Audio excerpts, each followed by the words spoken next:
Hey guys, how are you all doing? It's Cam back at you again. Today I'm bringing you my Q&A video. I issued a couple of posts on my community page basically saying I was going to be doing a Q&A video. This is the second Q&A of the year. I want to do these a little bit more often because it's great to interact with you guys, and also it's nice to vent on camera a little bit about certain things, but also share some info with you that you guys might not necessarily know about. Just before we get into this, there's a ton of questions that I didn't manage to get to just simply because I've selected the ones that I think I can give the best answers to. And also, a huge thank you for the recent support on my videos. I mean, a lot of you guys really liked the recent video with the Yamaha silent guitar, so thank you very much for that. There's more coming with that very soon. But also the whammy bar tricks video.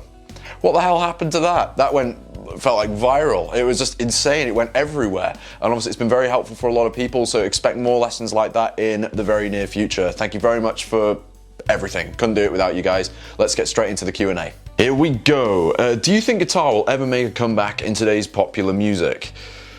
Well, it never left, I don't think. It's still an enormous part of what we consider popular music these days. It's just its purpose has changed. It's not like the 80s where it's just crushing riffs and whatnot, but again, its purpose has changed. Think about certain really, really big careers that are out now. Take Ed Sheeran. If he hadn't found his acoustic guitar, where would he be? And then you've got John Mayer, a different type of player altogether. If I could sum him up, a contemporary Stevie Ray Vaughan meets Jimi Hendrix, and also an amazing songwriter. And again, it's not the same as it once was. It's just its purpose has changed. It's just now more like a tool for songwriting.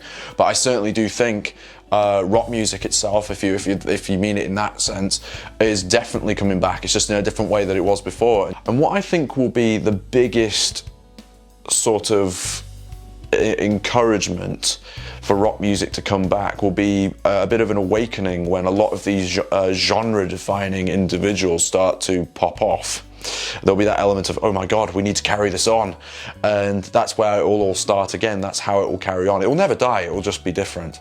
First solo I learned how to play, Hell Ain't a Bad Place to Be by AC/DC. And then if you're talking like a shreddy solo, probably Crazy Train. What do you think of more classic rock guitarists, Page and Hendrix? Well, there's a reason they're classic. Excellent. My favorite EVH guitar that I played. I don't own the guitar, but the EVH Circles guitar. Will you review the new Squire Contemporary series for 2021?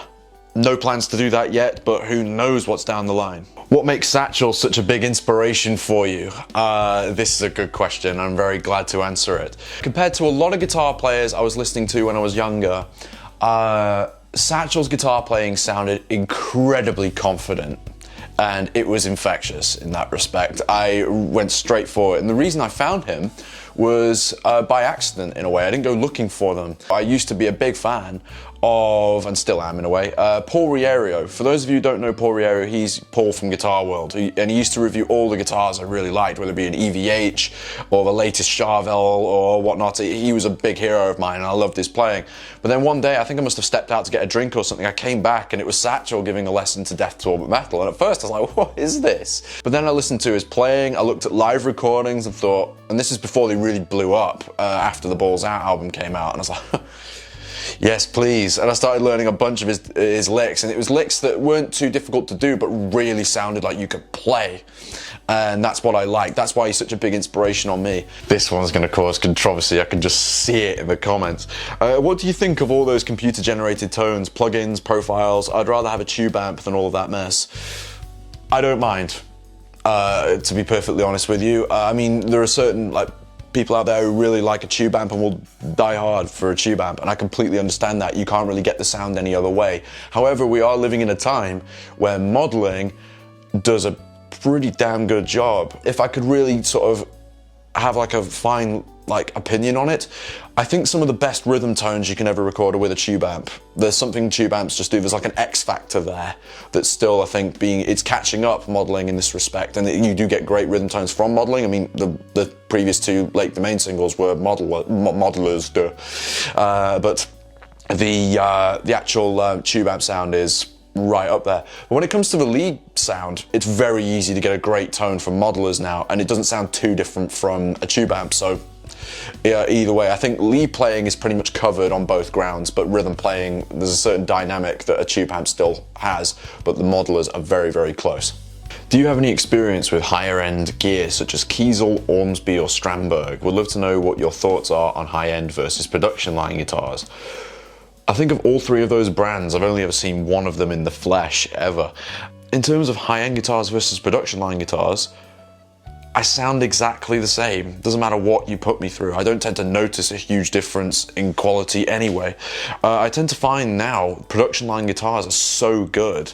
You might want to invest in something that expensive, that's totally fine.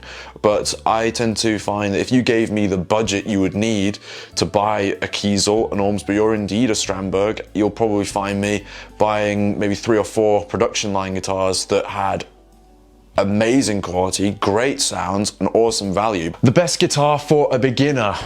Interesting question. And it depends on what you think the best is, and also it depends on what you play. It's completely subjective and what you want to play.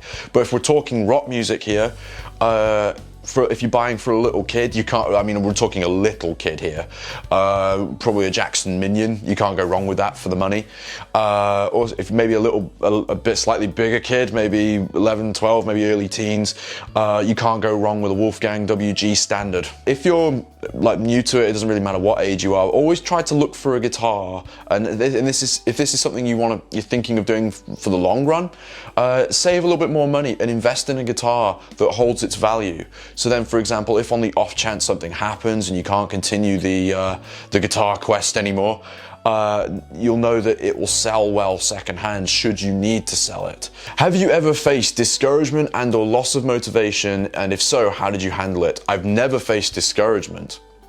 Although with a growing YouTube channel, you do get some very interesting comments that make you question certain things about your guitar playing, but in the end you just ignore them, don't you? In terms of loss of motivation, yeah, I have. If I ever hit a plateau or something like that, I have 2 pieces of advice. Take a break. I can't say how long for, but it's going to be for a length of time where the guitar is practically asking you to come back, or you miss it.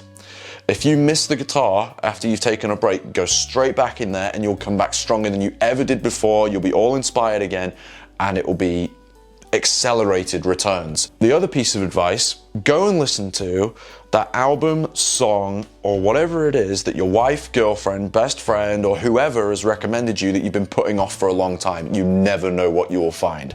Not a question, but a request. Could you please play the solo to Ice Cream Man? I can play it, no problem, but I've made this a bit of a thing now where I don't strictly bow down to requests, because then for me, making the content doesn't become interesting anymore. If I carry on uploading the stuff that I'm interested in, that's where I feel you guys vibe off of my interest in something. But I can do it no problem, and it may appear in a video at some point, but I'm not strictly a request show. I had to think about this one before I pressed record. What's something you believe about guitar that most guitar players might think is crazy? You're gonna hate me, and I'm nervous to say it, but lead guitar playing and sort of shred playing isn't too difficult if you think about it. Again, you asked the question, I'm answering it.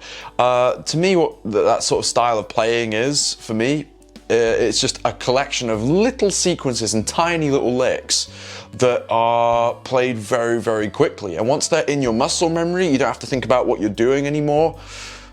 All it is just a matter of repetition. Where the hard work is refining the technique and going by or following different avenues which feel natural to you so you can achieve what you want.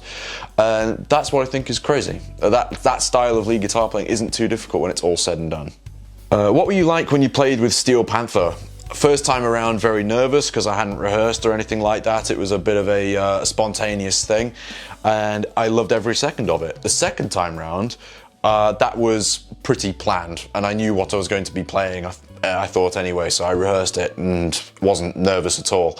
But either way, I can't thank Steel Panther enough for the opportunity to do that. I'm very lucky to have done that twice, and now that the connection's there, it's just a really, really cool thing. It's very rare someone gets to play with their number one twice. Wow. This is a very tricky question for me to answer, but I'll do my best at any rate. What is a structured learning and practice plan that I could follow every day to get to your level? If you're prepared to follow with something every day, play and learn what you love every day. I always found that if I devoted enough time to learning something completely brand new that was totally fresh, that I really, really was excited about, technique came with it. Back in the day, I would not stop until I had at least made progress, if I hadn't nailed it already. So that'd be how I would roll, so to speak. So yeah, it all comes down to play and learn what you love and do not stop until you crack it, if you're prepared to do that every day. What's your thought process when creating licks? It's painstaking. To be honest with you, it's seeing how much you know and then trying to see what blends together with what and seeing how well it flows. If it comes down to writing solos and things, there's a fine line between certain chops that you've learned from other people and then how to manipulate and use scales that you already know to form a melody that's memorable. If there's two sage pieces of advice that I've learned over the years, one of them stood with me for a while, which is from Joe Satriani, the idea of making your playing conversational, the idea of questions and answers, tension and release. And one thing that really helped me get into that a lot more was studying intervals, and you only need a really brief knowledge of that and things start to unlock for you. The second thing came very recently, and it was from listening to John Mayer at a clinic somewhere, where he said, take your time like you've never taken your time in your life.